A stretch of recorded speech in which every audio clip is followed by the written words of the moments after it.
Welcome to Teem Sports Entertainment, your one-stop shop for mature dialogue.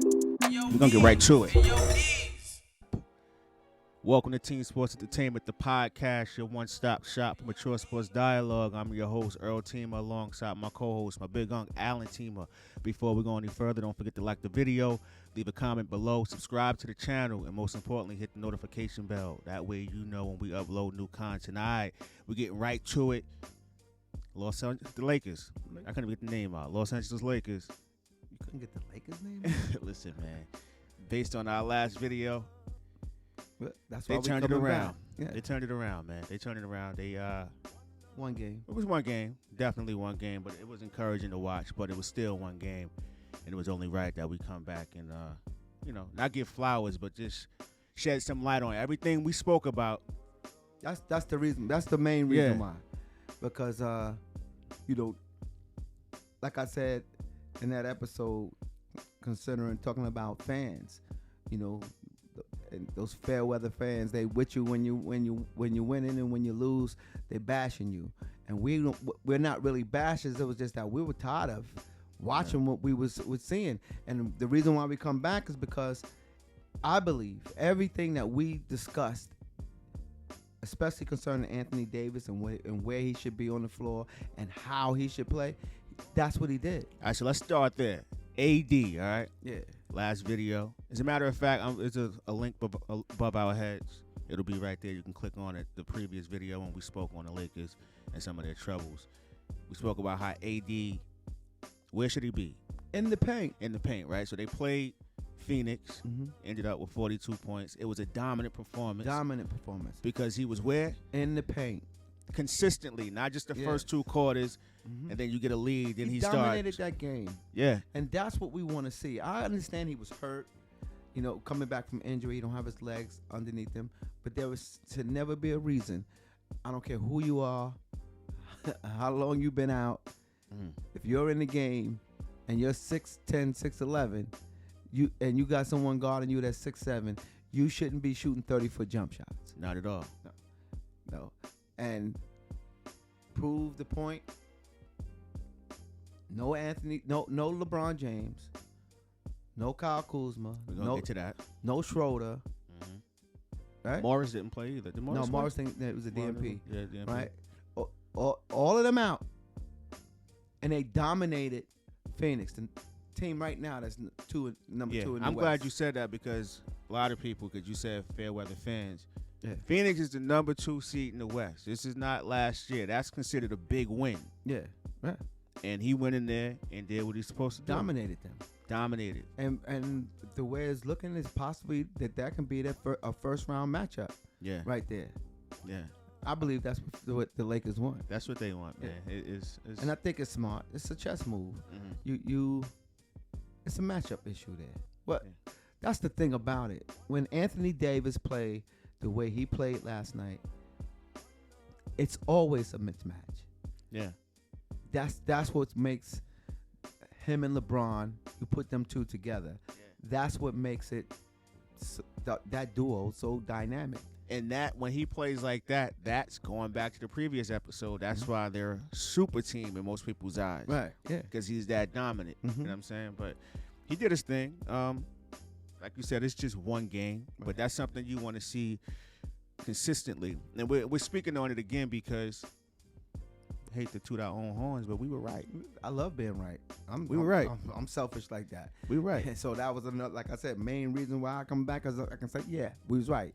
And anybody that didn't agree, and I know there's some real true hard Laker support your team to the end fans that probably watched the video and didn't like it or stopped the video because we weren't saying what they want to hear, but we have to live in reality. And the reality is, I wish and hope that Vogel, AD or somebody watched it, because if not, they got the message from somewhere, because that even Vogel's rotations was better. All right. Well, Vogel, right? Because we spoke on his rotations last video, right? when we spoke about the Lakers. Was his rotations that great, or is it because he had limited options? And the sad part about it is, and Kyle Kuzma. Perfect segue, because that's where I was going next. Go. He wasn't missed. Say it again. He wasn't missed. Yeah. And not to say he's not a good talent, but he wasn't missed last game at all. He wasn't missed at all. I mean, I watch all the Lakers games, and there's many times I watch. Early on in his career, he was not known for defense. They say he's a better defensive player now. Early on, he was just getting burnt and led to the basket. Now he doesn't get burnt. He's still there competing, but they're still finishing, scoring on him. And it's like he gives the effort as I'm there, and he contests the shot by raising his hand. But I watched the defense that his replacement, Wesley Matthews, the defense he played was more of an effort defense that's not going to let you get to the basket. I'm not going to be right on the side of you and contest the shot. No, you're not getting in the spot where you want to be. And that was a big difference I believe, for that defense looking the way it looked last night. Yeah. Even though they gave up, 105, 105, 110, something like that. Yeah, that's not much in the NBA, though. For Phoenix, that's a high-power scoring team. And they held them to that. They made a push coming back, but defense held up. Yeah. Defense held up. And it was defense even on the perimeter, all along. All of them. KCP played great defense on Booker last night. Yeah. Caruso played great defense on Chris Paul. Not easy. That's not easy. That's not easy. And I'm not saying he shut them down, but those are great players. And he, Booker ended up with 20-something points, but it didn't affect the game. No, it wasn't. And KCP, he played some great defense. I really liked it. And even everybody played their role. McLemore, he struggles defensively. Right? And I don't think that they should put Gasol, McLemore, and Trez in the game at the same time. That's too many bad defensive players. But I did like, bowing back to Vogel. Vogel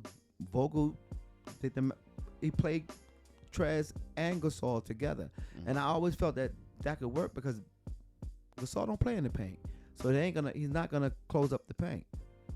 It's just defensively, they did okay. I saw a couple of breakdowns, but that's because they're both used to playing center. So the rotation was a little different for Trez. Yeah, but overall, like you mentioned about even with Wesley Matthews and effort, and we spoke about how he was the only one that brought the effort against the Clippers. Yeah. Right. So effort is not something you turn off and on. It's consistent, right? And I think that's Kuz's problem. And not to make an excuse, I think Kuz, with the absence of LeBron, lost his identity.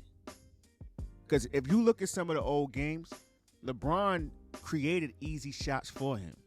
See, but that's the thing. I'm different. I'm not worried about his scoring. That's not what I'm talking about. He's not a consistent enough scorer for me to be worried about him being missed as far as his scoring was missed, because the only time, to me, most of the time that he has great games is when the Lakers is at a mismatch and they just behind, and and they need somebody to score. This has been since LeBron been out, and he starts scoring, but it's not to help them win the game. It's not winning basketball. It's not even to help them stay in the game. They get blown out. They're getting blown out, and he gets some buckets, and that's not, to me, that don't impress me. I'm talking about his all-around effort. Now, it's all-around effort. What he used to be when LeBron was there, he was on the boards. He was getting double-doubles. Yeah. He had a couple of games with double-doubles back then. But now he don't get any easy buckets now. Sometimes a cat like that need to see the ball go through the hoop. His hustle was getting him those easy baskets, them offensive rebounds and layups, and seeing the ball going in. And that's how he was getting those double-doubles, 14, 15 points, and then he got 10, 11 rebounds. Yeah. You don't even remember he was doing that this season because it's been a while. Yeah. But when I mention identity also, I'm talking about how, like, even he's just jacking up contested three-pointers now. when Bron was on the floor, like those are easy coming up a pick and roll. Bron is throwing it cross court, getting them an easy corner three or on an elbow. Now Kuz, I guess he feels as though they needed scoring, so he feel like he got the ultra green light. Yeah, and so score. That don't mean you have to take a contested three. Go but by his your man. limitations are being shown. But no, that's the thing. He can. It's early on in his career. He wasn't just a three-point shooter, just pulling up. He was attacking the basket, going to the basket, doing these circus shots that were actually going in. A little jump hook. I mean, he was doing these different. But you want Kuz putting the ball on the floor? I do. In what capacity? What? Pump fake, two dribbles. Okay, but yeah, not breaking down somebody off the dribble, but that's what I mean. They're contesting him because exactly what we're saying is he's going to take the contested three. Mm-hmm. So how about throw the fake? Your man is in the air and go by him. Here, if he do fake, he's taking a step to the side to take the three. Yeah. But I think he should just attack, mix it up. That's the best way to put it. Mix it up. Right, and he doesn't mix it up. He prefers to shoot the three.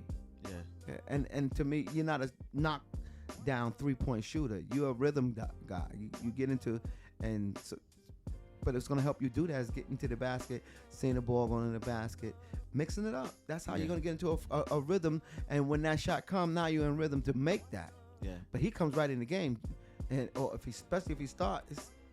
That's the thing I was just about to say. Sometimes we get caught up in a player's potential and what we've seen him do, and we forget that everybody's not a starter, man. Kuz isn't a starter. Nope. He's not. I don't think Schroeder's a starter. I don't either. I've been saying that for a little bit, but he's missed. Yeah. And right now,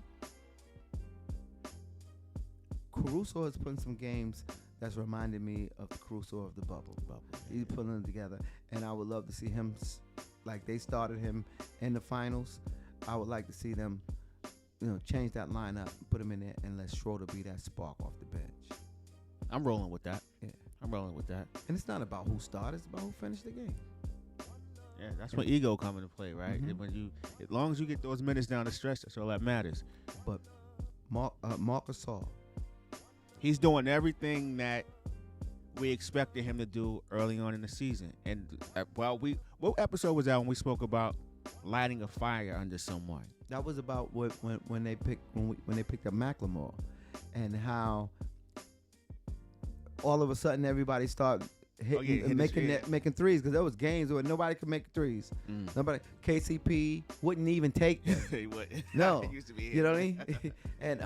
And all of a sudden now we got guys starting to make threes, and the more he make, it seemed like the team started making shots. He hit a few last night, and KCP came out on fire. He played a great game last night too. Great defensively and offensively. Yeah. So, I mean, I was pleased, and but this was what the Lakers have been doing this all season though. They have a good game like this, and we're expecting that. They got it. They back to themselves, and then they come out flat again the next game. Yeah. So, but like we said, we know this one game, but it's just a simple fact that all the adjustments that we said need to be done and what need to happen, and as far as with the main special part of it is that AD get in the paint and play with some fire, and that's what he did. And he did it. Yeah, and that's why you get a turnout like this. Without the turnout is that a big W against the number 2 team in the West, possible first round matchup, without LeBron James, without Kuzma, without Schroeder, without Drummond. Oh, I forgot he played. Drummond. I'm not even touching that, man. Well, I believe I need when Bron comes back. That's gonna be my true test. Then I'll really. That's when I state believe whether or not he's a bust or not on this team. But one thing that I don't understand with him is he was a bona fide just rebound king, and he's not rebounding like what I expected.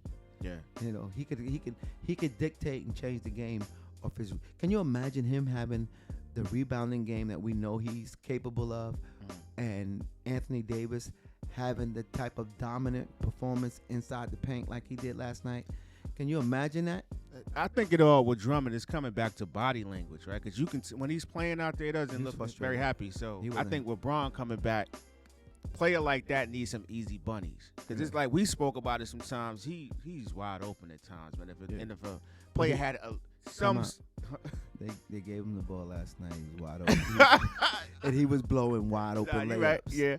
But it's a rhythm game. I'm not making any excuses for him, but I'm not going to jump out the window and say. No, I'm not jumping out. Because when Braun comes back, I think he'll play much better. Yeah. But overall, since he's been there, he had maybe 2 or 3 games where you like, oh, yeah, he's balling. Right. The rest, you like, yeah. But like I told you, it's like you just said, LeBron is going to change all that.